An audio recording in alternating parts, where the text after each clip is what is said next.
Bismillahirrahmanirrahim. Assalamualaikum warahmatullahi wabarakatuh. Perkenalkan, nama saya Zaki Nur Rahman Fauzianto, NIM 2018 041 0281, kelas Komunikasi Bisnis AG. Di sini saya akan mempresentasikan mengenai perusahaan Krok. Krok sendiri berkantor pusat di Niwot, Kuloroda. Krok ini memproduksi sepatu karet yang dipasarkan pertama kali tahun 2002. Pada mulanya, Krok didesain untuk kegiatan outdoor dan berlayar. Hingga saat ini, Krok telah menjual lebih dari 200 juta pasang sepatu kepada pelanggan di lebih dari 90 negara melalui toko retail, gerai, kios, dan toko web. Hingga akhir tahun 2012, Krok mengoperasikan 121 kios, kebanyakan di mall, 287 toko retail, 129 toko outlet, dan 43 toko web di seluruh dunia. Dengan lebih dari 4.100 karyawan, Krok memproduksi sepatunya, terutama di Meksiko, tetapi memiliki produsen lain di Italia, Rumania, Bosnia, dan Herzegovina, dan Cina. Krok didirikan oleh Scott James, Lyndon Duke, Josh Budeker pada tahun 2002 yang ingin memproduksi dan mendistribusikan sepatu gaya penyumbat busa yang mereka beli dari sebuah perusahaan di Quebec, Kanada yang disebut Foam Creation. Foam Creation merupakan perusahaan yang mengembangkan dan memproduksi Croslite. Menjual material bernama Croslite tersebut kepada Krok pada tahun 2004 bersama dengan hak atas materi Croslite. Pada tahun 2007, ada penambahan produksi bed footwear dan ocean-minded, sepatu golf, dan sandal. Saat ini, 5.300 tim karyawan di Krok memproduksi berbagai macam gaya sepatu bersama dengan aksesoris dan pakaian, termasuk dompet. Sampai saat ini, anggaran operasional tetap perusahaan sekitar 168.200.000 dolar. Selanjutnya, Krok telah melakukan rebranding logonya sebanyak 3 kali, yaitu pada awal 2002, pada 2007, dan sampai sekarang pada tahun 2021. Konsep rebrand ini terinspirasi dari siluet ikonik sebagai dasar maskot Krok mereka. Produk Krok sendiri antara lain yang pertama ada clog, flip-flop, sandal, sled, sneakers, loafers, heels, dan flat. Visi dan misi dari perusahaan Krok sendiri, visinya yaitu everyone comfortable in their own shoes.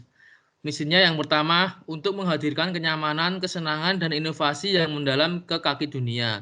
Yang kedua, menjadi pemimpin global dalam alas kaki, pakaian, dan aksesoris gaya hidup berkelanjutan sambil memastikan bahwa 4 pilar mereka, merek, kualitas, keaslian, tanggung jawab, dan komunitas bergema di seluruh perusahaan, produk, rekan, dan tindakan.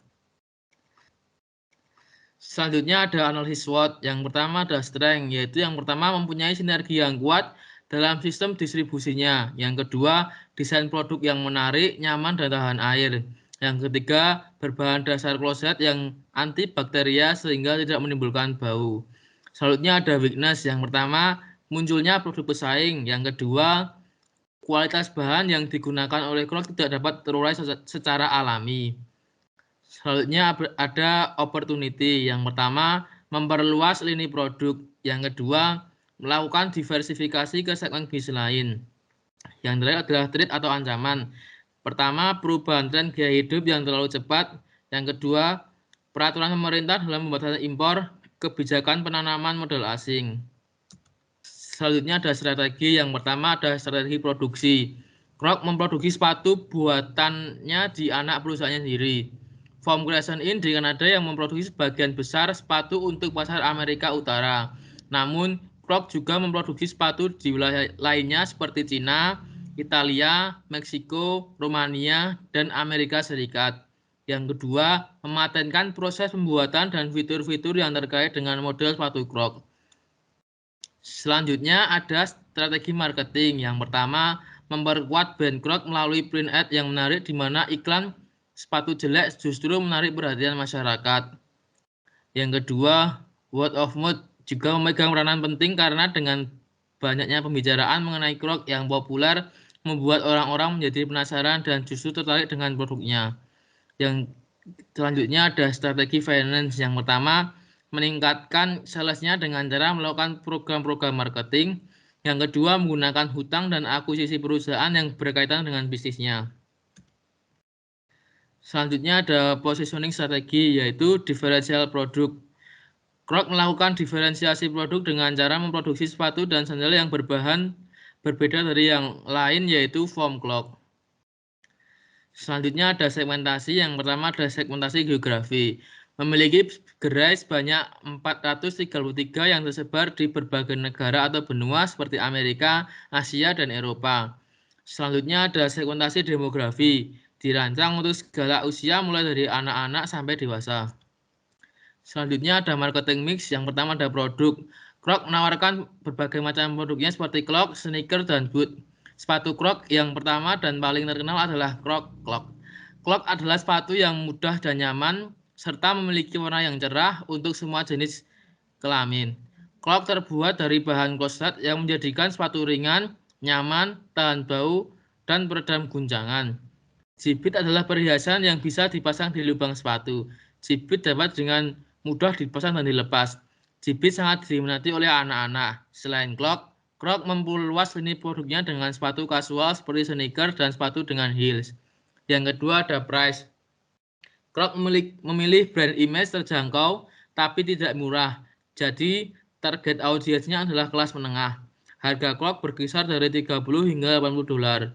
Crocs mengandalkan citra kualitas dan lebih eksklusif daripada peniru sepatunya. Dan selanjutnya ada flash. Crocs dijual dengan 3 cara berbeda. Cara pertama adalah melalui grosir, misalnya di toko sepatu dan toko alat olahraga. Mayoritas 60% dari semua produk Crocs dijual dengan cara ini sesuai dengan rencana pasar Crocs. Cara lain penjualannya adalah menjual di situs online. 10% produk Crocs dijual secara online, 30% terakhir penjualan dilakukan oleh toko retail Crocs sendiri. Terdapat 11.000 toko retail yang berlokasi di seluruh dunia. Selanjutnya ada promosi. Tujuan promosi Crocs adalah menciptakan hubungan jangka panjang dengan pelanggan. Selain itu, Crocs ingin menjaga citra positif dari sepatu, bukan anti-Crocs Association. Cara promosi Crocs adalah dengan memasang iklan di televisi dan majalah. Selanjutnya ada social responsibility. Berbagai sepasang sepatu gratis untuk pekerja kesehatan. Sejak 25 Maret 2020, Crocs telah mendonasikan lebih dari 860.000 pasang sepatu secara global kepada petugas kesehatan di garis depan COVID-19. Crocs sendiri masih dengan rendah hati telah melihat tanggapannya yang luar biasa dari petugas kesehatan itu sendiri. Selanjutnya ada tantangan. Yang pertama, perusahaan yang bersaing dalam industri semakin memperluas penawaran produk mereka. Nike misalnya, sekarang telah mengakar dengan baik dalam bisnis pakaian dan baru-baru ini telah berkembang menjadi klub golf, jam tangan, matras yoga, dan produk lainnya dalam upaya untuk meningkatkan pendapatan. Crocs bersaing dengan Foot Locker, Timberland, Decker, Adidas, Columbia Sportswear, Skechers, Wolverine World Wave, dan Nike, serta banyak perusahaan kecil. Perusahaan Crocs yang memproduksi dan memasarkan Crocs imitasi adalah pesaing utama perusahaan. Crocs mungkin memiliki beberapa masalah efisiensi internal, bahkan mungkin terlalu banyak karyawan. Sekian presentasi dari saya, kurang lebihnya mohon maaf. Wassalamualaikum warahmatullahi wabarakatuh.